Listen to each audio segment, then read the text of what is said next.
One ক্লেপ পাৰি বা ষ্টুডেণ্টক explain কৰি দিয়াৰ দৰকাৰ আছে তেনেকুৱা এটা ষ্টেটমেণ্ট লিখোঁ কোনোবা পাৰিলে দুটাকৈ লিখোঁ আমি প্ৰথমতে ষ্টেটমেণ্ট লৈ লওঁ তাৰপিছত আমি কৈ যাম তাক কেনেকৈ ব্যাখ্যা কৰিম এটা ষ্টেটমেণ্ট এই ষ্টেটমেণ্টটোক আমি ক'ম আৰু সদায় মনত ৰাখিব এক্সপ্লেইনিং ষ্টাৰ্ট কৰিম আমি সেই ষ্টেটমেণ্টটোৰে দেই এইটোক আমি নাম দি লৈছোঁ ইনিচিয়েল ষ্টেটমেণ্ট এক্সপ্লেইনিং কৰিবৰ কাৰণে প্ৰথমতে এটা ষ্টেটমেণ্ট লাগিব এইটো ইনিচিয়েল ষ্টেটমেণ্ট সকলোৱে লিখিলে লিখি লওক 1 মিনিট সময় দিছোঁ আমি ইয়াত এই কাৰণ সেইকাৰণে যদি তেতিয়া অসংখ্য তেনেকুৱা বস্তু ব্যৱহাৰ কৰিব লগা হয় যদিহে আমি এক্সপ্লেইন কৰোঁ শুনিছেনে কথাটো বেলেগ কথা ক'বলৈ গ'লে এতিয়া ভাৰতবৰ্ষৰ স্বাধীনতাৰ প্ৰথম প্ৰধানমন্ত্ৰী আমুক দ্বিতীয় প্ৰধানমন্ত্ৰী আমুক তাত আৰু যদি তেতিয়া নাই যদিহে জৱাহৰলাল নেহৰু প্ৰথম প্ৰধানমন্ত্ৰী তেতিয়াহ'লে লাল বাহাদুৰ শাস্ত্ৰী দ্বিতীয় প্ৰধানমন্ত্ৰী এই যদি তেতিয়াবিলাক আমি যেতিয়া ফেক্ট হৈ যাওঁ তেতিয়া নাহে অকল তেতিয়াহে আহে যেতিয়া when that is an explainable statement তেতিয়াহে আহে যদি তেতিয়া কাৰণ এইকেইটা বস্তু থাকিব আপুনি দেখিব সেইকাৰণে এইটো এনেকুৱা কৰিলোঁ সেইকাৰণে এনেকুৱা হ'ল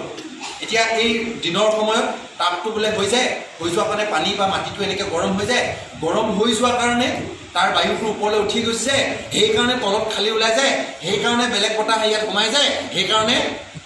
বতাহ বলিবলৈ আৰম্ভ কৰি যায় দেখিছেনে কিমান সেইকাৰণে আছে চব এইবোৰ হৈছে কজ এণ্ড ইফেক্ট এইটো হোৱাৰ কাৰণে সেইটো হ'ল সেইটো হোৱাৰ কাৰণে এইটো ওপৰলৈ উঠি গ'ল বায়ু তলটো ঠাণ্ডা হৈ যোৱাৰ কাৰণে বেলেগ ঠাইৰ পৰা বতাহ আহিব লগা হ'ল বেলেগ ঠাইৰ পৰা বতাহ অহাৰ কাৰণে এডোখৰ গোটেই বতাহখিনি চলাচল হ'ল আৰু আমি সেইটোকে ক'লোঁ বতাহ বলিলে বা ধুমুহা বলিলে হৈছে ঠিক আছে এই ইউজিং এক্সপ্লেইনিং লিংক এইবিলাক হৈছে এক্সপ্লেইনিং লিংক যেনেকৈ আমি কি উদাহৰণ দিলোঁ যদি কাৰণে সেয়েহে তেতিয়াহ'লে নহ'লে কাৰণে তেতিয়া এনেকুৱাবিলাক হৈছে এক্সপ্লেইনিং লিংক এক্সপ্লেইন কৰিবলৈ হ'লে এই লিংকবিলাক থাকিব লাগিব তেতিয়াহে এইটোৰ পৰা সেইটো কানেক্ট কৰিব লাগিব ঠিক আছে এইটো বহুত বেছি ক'ব লগা একো নাই নেক্সট খালি মনত ৰাখিব এক্সপ্লেইন কৰোঁতে যাতে লিংকটো হেৰাই নাযায় যদি এনেকুৱা হয় তেতিয়া এনেকুৱা হয় ৰ'বা দেই ইয়াৰ মাজতে মই বেলেগ এটা কথা কৈ লৈছোঁ সেই বেলেগ এটা কথা যদি এক্সপ্লেইনিব নহ'ব এতিয়া ধৰি লৈছোঁ ভাৰতবৰ্ষ কিয় প্ৰথম স্বাধীনতা হৈছিলে এইটো কাৰণ হৈছিলে ৰ'বা দেই মংগল সিঙৰ কাহিনী এটা কৈ থৈ যাওঁ মংগল পাণ্ডে সেইটো বেলেগলৈ নাযাব কিয় কিন্তু ক'ম আমি কেতিয়া যেতিয়া ৱেন দেৰ ইজ এন এক্সাম্পল এতিয়া মই এটা এক্সাম্পল দিম এই এক্সাম্পলটো শুনিলা সেইকাৰণে এক্সাম্পলটো কিন্তু তাৰ প্ৰসংগতহে দিছোঁ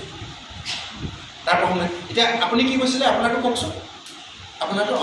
কওক বৈচিত্ৰতাৰ মাজত একতা ভাৰতীয় সমাজৰ বৈশিষ্ট্য কাৰণ বুলি কৈ আমাৰ আৰম্ভ হ'ব কিয় কাৰণ চোৱা আমাৰ ইমানবিলাক ধৰ্ম আছে ইয়াতে মই উদাহৰণ দিছোঁ দেই উদাহৰণস্বৰূপে হিন্দু মুছলমান ইমানবিলাক ধৰ্ম থকা স্বত্তেও আকৌ স্বত্তেওত আহিলে দেই স্বত্তেও আমি সকলোবিলাকে চিনাকি দিওঁ ভাৰতীয় বুলি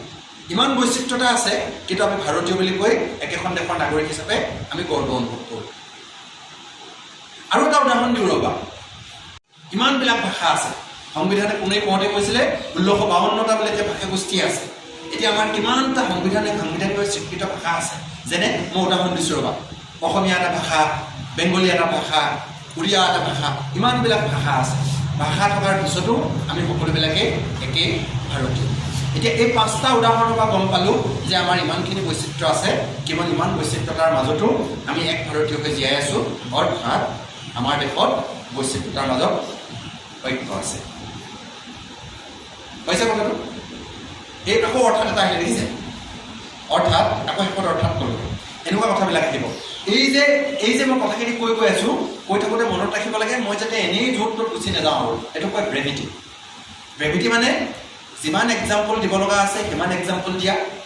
যদি কোনোবা এজনে বুজি নাপায় তাৰ মাজত এক্সপ্লেইন কৰি থাকোঁতে বুজি নাপায় তেতিয়া আমি কি কৰিম আমি হয়তো এটা নম্বৰ কাৰণ হ'ব পাৰে আমি হয়তো আৰু এটা এক্সাম্পল দিব লগা হ'ব পাৰে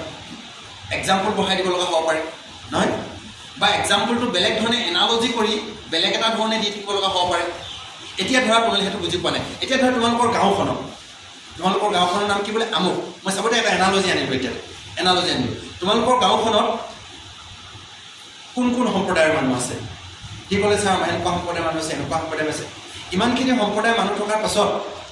তোমালোকে গোটেই গাঁওখনতে একেলগতে ভোজ খোৱা মাঘৰ বিহু ভোজ খোৱা বা একেলগতে নামঘৰত ভাওনা পতা,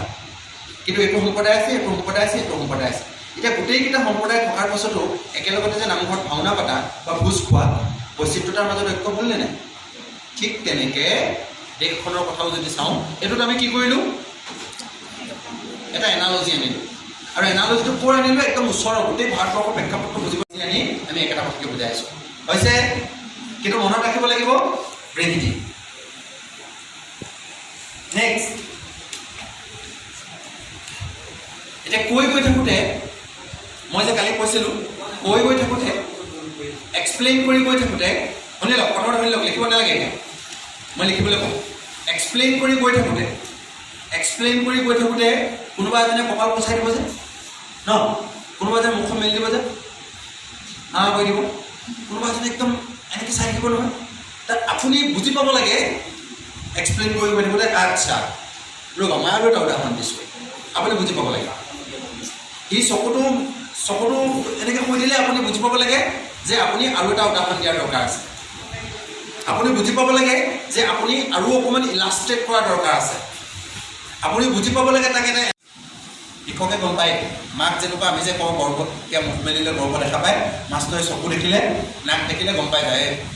কচোন বুলি গম পায় নহয়। ঠিক আছে, সদায় পঢ়াই থকা কেইজনে গম পাই যায়, আৰু নতুনকৈ যিকেইজনে পঢ়াইছে তেওঁলোকে এমাহমান পঢ়ালে গম পাই যাব যে আচ্ছা ই বুজি